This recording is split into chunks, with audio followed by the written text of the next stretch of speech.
Este es el 11º y último video correspondiente al tema corte en hormigón armado y pretensado. El mismo complementa, pero no sustituye, la lectura del fascículo de teoría correspondiente. Veremos ahora las denominadas cargas indirectas.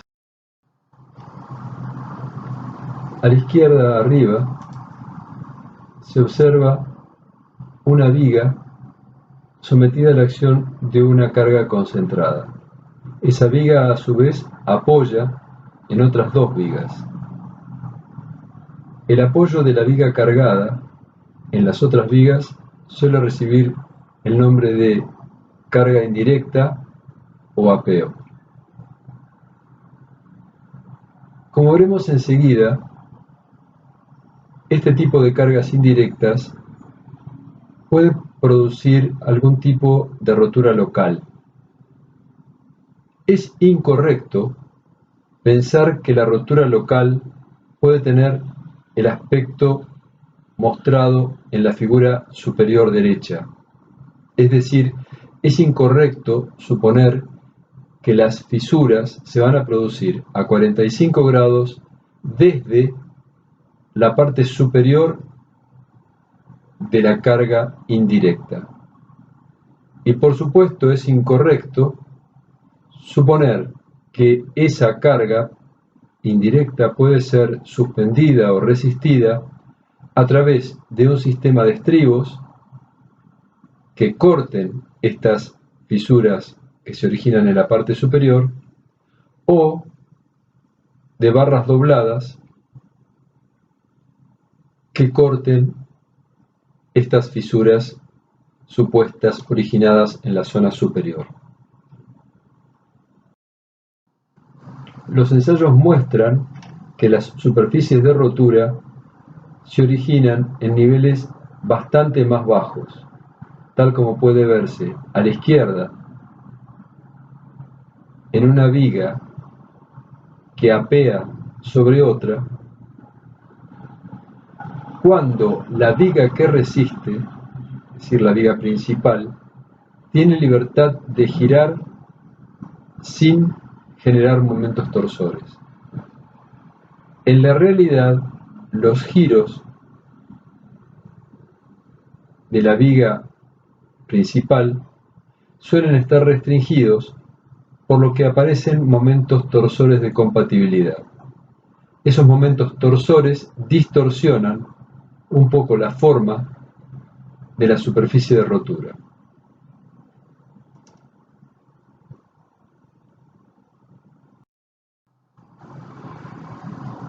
Este tipo de apeos o de apoyos indirectos o de cargas indirectas no está contemplado en el CIRSOC 201.05. Otros reglamentos sí lo consideran, como es el caso del reglamento canadiense. El reglamento considera que hay un apoyo de las vigas comprimidas de la viga que apea en el interior de la viga principal. Considera que la altura a la cual se produce la rotura es HB, que es la distancia de la viga de apeo al fondo de la viga principal, más H2 sobre 4, siendo H2 la altura de la viga que apea, y supone que las roturas se producen a 45 grados. Por otra parte, considera efectiva solamente la armadura incluida por una fisura que pasa por H2 sobre 4. Es decir, que en la figura que estamos viendo, solamente la rama derecha del estribado sería efectiva en la resistencia. Por otra parte, indica que no siempre es necesario poner una armadura especial de suspensión. Solo sería necesario hacerlo cuando el corte proveniente de la viga que apea sea superior al corte que está expresado como BU2.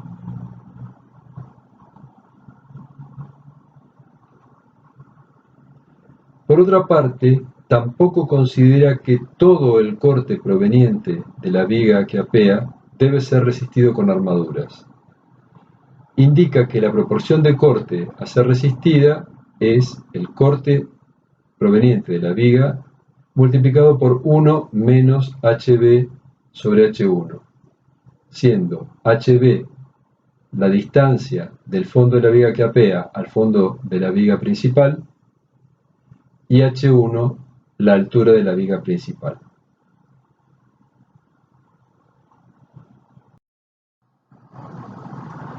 El estribado debe disponerse sobre un cierto ancho. Ese ancho es igual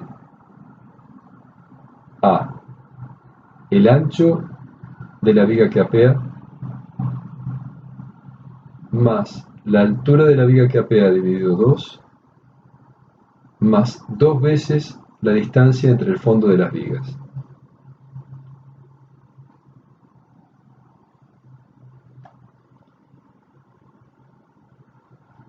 Como ya se ha dicho, solo pueden considerarse colaborando en la resistencia aquellas ramas de estribo que intercepten un plano a 45 grados que pase a una distancia h2 sobre 4 desde el fondo de la viga que apea. Es decir, debe estar por debajo de este plano.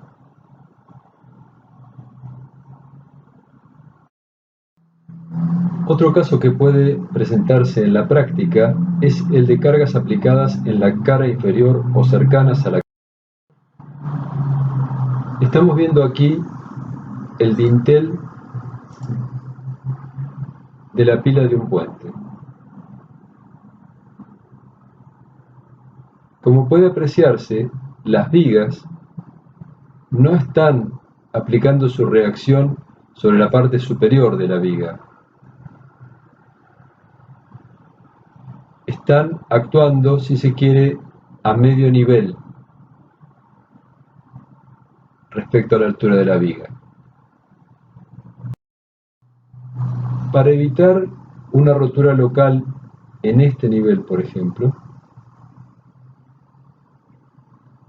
debido a la acción de las cargas externas que actúan en este nivel,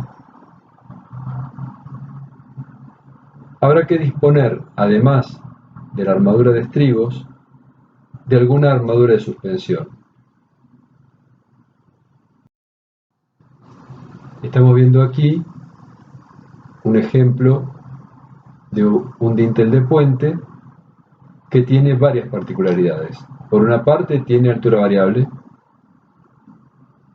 por otra parte las cargas no actúan en la parte superior y adicionalmente se trata de un elemento premoldeado.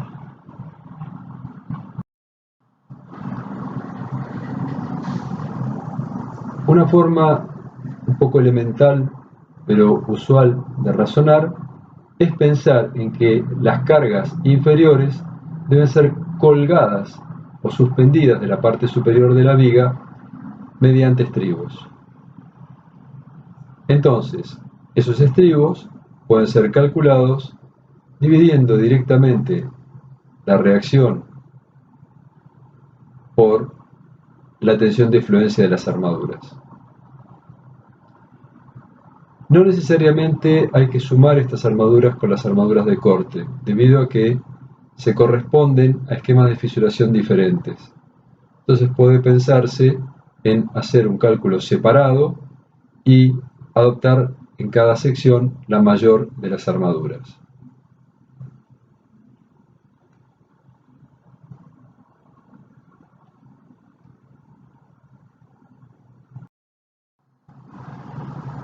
Un breve comentario a un enfoque enteramente diferente del corte y su interacción con la flexión. Collins y Michels desarrollaron en Canadá, a partir de muy originales ensayos, un método de cálculo y verificación complejo de implementar manualmente, pero fácil de programar. Está adoptado por pocos reglamentos hasta el momento, entre ellos el de AASHTO. Estamos viendo en la fotografía un marco de carga de grandes dimensiones una placa de hormigón que puede llevar armaduras arbitrarias y un sistema de gatos que actúan sobre esta placa que pueden aplicar también estados arbitrarios de deformaciones planas. El método que desarrollaron Collins y Mitchell no requiere el uso de diagramas de calados ni de recetas para considerar la interacción corte-flexión. No vamos a entrar en el detalle de su desarrollo, pero considera tanto equilibrio como compatibilidad. Aquí pueden verse algunos resultados de los ensayos realizados en Canadá. Y aquí se muestra de forma muy general qué aspectos son adecuadamente cubiertos por este método que se llama campo de compresiones modificado y cuáles no están considerados por el ACI y en consecuencia por el CIRSOC. Se aprecia cualitativamente que el método es más completo, pero también más complejo. Finalmente, unos comentarios sobre un concepto muy elemental para evitar errores. Si en una viga, por ejemplo, simplemente apoyada, actúa una carga uniforme en toda su longitud, el diagrama de corte será el que está marcado aquí abajo, rayado en rojo, y el corte en la sección central será nulo. Sin embargo, si esta carga puede actuar parcialmente, el corte en esta sección será mayor que el que corresponde a una carga uniforme. A pesar de que la carga total es menor, el corte sería mayor. Si se aplican cargas parciales todo a lo largo de la viga, es decir, se carga cada sección de acuerdo al diagrama de influencia, a la línea de influencia que tenemos dibujada en el medio, se obtiene un diagrama envolvente de corte, en el cual el corte en la sección media no es nulo.